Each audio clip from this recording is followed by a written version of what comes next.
Breaking news చూస్తున్నాం. యాదాద్రి భువనగిరి జిల్లాలో ఆందోళన కలిగించే ఘటన వెలుగులోకి వచ్చింది.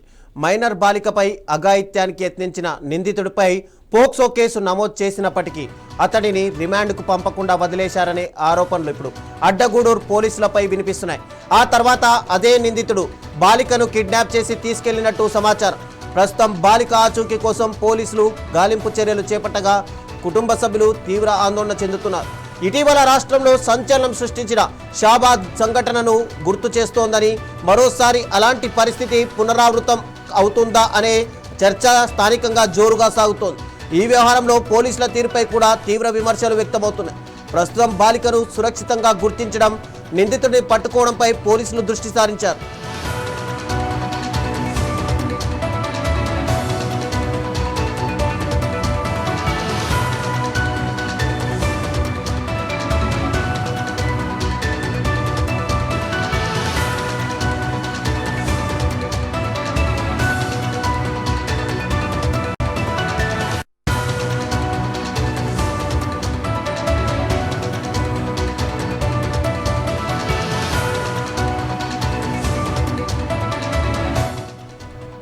యాదాద్రి భువనగిరి జిల్లాలో ఆందోళన కలిగించే ఘటన వెలుగులోకి వచ్చింది. మైనర్ బాలికపై అఘాయిత్యానికి యత్నించిన నిందితుడిపై పోక్సో కేసు నమోదు చేసినప్పటికీ అతడిని రిమాండ్కు పంపకుండా వదిలేశారు అనే ఆరోపణలు ఇప్పుడు అడ్డగూడూరు పోలీసులపై వినిపిస్తున్నాయి. ఆ తర్వాత అదే నిందితుడు బాలికను కిడ్నాప్ చేసి తీసుకెళ్లినట్టు తెలుస్తోంది.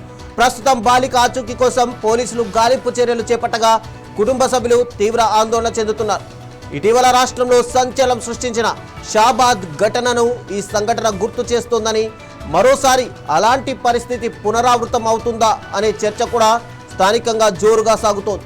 ఈ వ్యవహారంలో పోలీసుల తీరుపై కూడా తీవ్ర విమర్శలు వ్యక్తమవుతున్నాయి.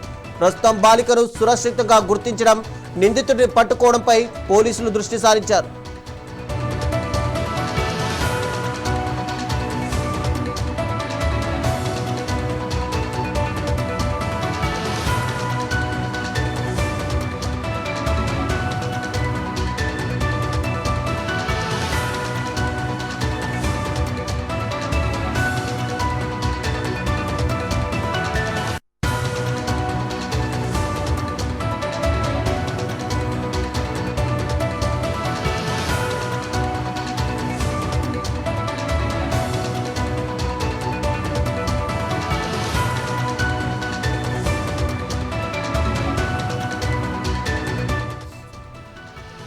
ఇక ఇదే అంశానికి సంబంధించి మరింత సమాచారం మా ప్రతినిధి శంకర్ అందిస్తారు నల్గొండ నుంచి.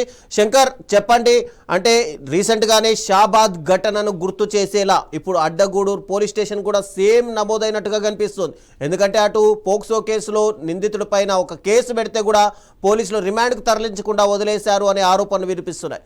అయితే బాలికని నిజంగానే అతనే కిడ్నాప్ చేశాడని పోలీసులు నిర్ధారించారా? రైట్ రవిచంద్ర, మొత్తంగా అయితే యాదాద్రి భువనగిరి జిల్లా అడ్డగూడూరు పోలీస్ స్టేషన్ పరిధిలో అయితే జరిగిన ఈ ఘటన అత్యంత తీవ్రమైనదని కూడా చెప్పుకోవచ్చు. మరియు ఆందోళనకరమైన పరిస్థితి కూడా వచ్చిందని కూడా చెప్పుకోవచ్చు. బాధ్యతాయుతంగా వ్యవహరించిన పోలీసులే నిర్లక్ష్యంగా ఒక మైనర్ బాలిక భద్రతకైతే ముప్పు వాటిల్లేలాగా స్థానికంగా అయితే తీవ్ర సంచలనం రేపిందని కూడా చెప్పుకోవచ్చు. అయితే సో ఈ మైనర్ బాలిక ఎవరైతే ఉంటారో మైనర్ బాలిక విషయంలో పోలీసులు చేసిన పరిస్థితి తీవ్ర ఆందోళన కూడా వ్యక్తమవుతున్న పరిస్థితి కనపడుతుంది. మొత్తంగా చూస్తే మైనర్ బాలికపై అయితే అఘాయిత్యానికి ప్రయత్నించిన నిందితుడిపై అయితే బాలిక తల్లిదండ్రులు ఫిర్యాదు మేరకు పోలీసులు పోక్సో కేసునైతే crime number 94/2026 Addagudur police station ఏదైతే ఉంటుందో అడ్డగూడూరు పోలీస్ స్టేషన్ లో నమోదు చేశారు.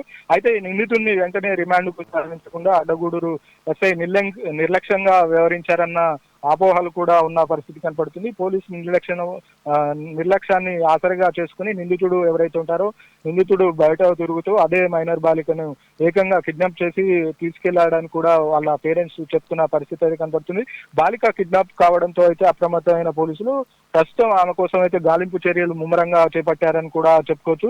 మొత్తంగా తమ బిడ్డకు ఏం జరుగుతుందో అని బాలిక తల్లిదండ్రులు తీవ్ర ఆందోళన చెందుతున్న పరిస్థితి కనపడుతుంది. ఆందోళన చెందుతున్నారు మరియు కన్నీరు మున్నీరుగా అయితే విలపిస్తున్న పరిస్థితి కూడా కనపడుతుంది. గతంలో రంగారెడ్డి జిల్లా షాబాద్ లో కూడా జరిగినట్లు నిందితుడు యువతిని కిడ్నాప్ చేసి ఇంకేమైనా చేసే పరిస్థితి ఉందా, లేదంటే ఇక్కడ కూడా అలాంటి పరిస్థితులు పునరావృతం అవుతాయని కూడా స్థానికులు భయాందోళన అయితే వ్యక్తం చేస్తున్న పరిస్థితి అయితే కనబడుతుంది. తప్పు చేసిన నిందితుని వెంటనే వదిలేసి ఇంతటి దారుణానికి కారణమైన సదరు ఎస్ఐ ఎవరైతే ఉంటారో ఎస్ఐలు మరియు సిబ్బందిపై కఠిన చర్యలు తీసుకోవాలని, బాలిక సురక్షితంగా త్వరగా కాపాడాలని స్థానికులు మరియు ప్రజా సంఘాలు డిమాండ్ చేస్తున్న పరిస్థితి కనబడుతుంది.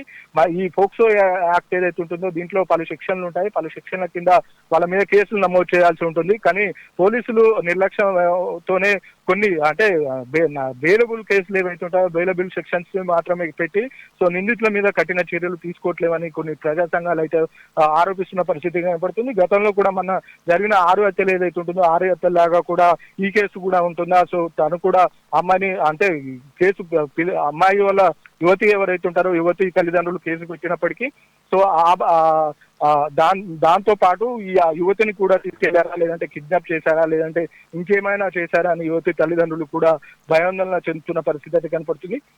మొత్తంగా ఈ కిడ్నాప్ చేసిన వ్యక్తి ఎవరైతే ఉంటారో ఆ వ్యక్తిని తీసుకొచ్చి వెంటనే తనపై కఠిన చర్యలు తీసుకోవాలని స్థానిక ప్రజా సంఘాలు అయితే చెప్తున్న పరిస్థితి కనపడుతుంది.